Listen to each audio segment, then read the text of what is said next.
Hello everyone, hello, good morning, good afternoon, and good evening, and hello to my lovely people and lovely friends.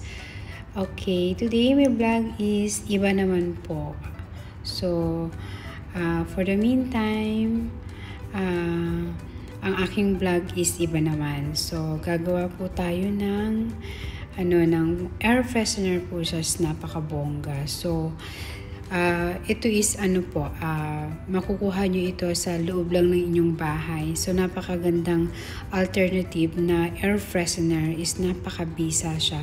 So, nakakatanggal siya ng mga bad na strong na na amoy at sa mga bad smell, at saka nakakatulong siya sa pang vacuumize ng mga amoy-amoy sa loob ng bahay, or pag nagluto ka ng daing or fried fish, maganda siyang pampaalis ng strong smell. So yan, naghiwa lang po ako ng lemon, isang buong lemon. So nilagyan ko siya ng Himalayan pink salt, at saka nilagyan ko din siya ng rubbing alcohol na at least mga 2 teaspoon.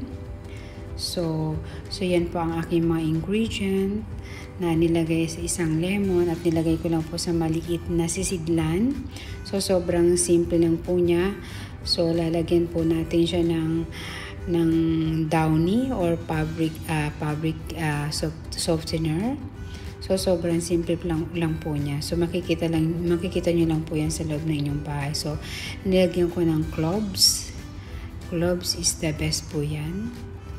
Pampatanggal po ng mga amoy-amoy. Saka nilagyan ko po siya ng lavender gel na lavender flavor.